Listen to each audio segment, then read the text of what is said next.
When it comes to relationship, take one step at a time and do not be in a hurry to get committed. Oh, kuya, pangkay mo koy po yan eh. Ano ba? Ipasa mo sa kanya yung swerte. Ba't wala na po kong bunot?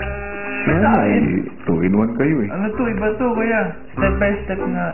Huwag magmadali. Oo po, hindi kami mamatay. Pero anong pong connect ng noodles ng kuya? Huwag madaliin ang pagkain ng noodles? Mapapasok. Oo, hindi mo pwedeng iluwa. Pag napasok ka, iluluwa mo. Ang hirap iluwanan, ang haba. Sarap po. Sige ako, busog ako pagpapaano mo. Wow guys! We got something!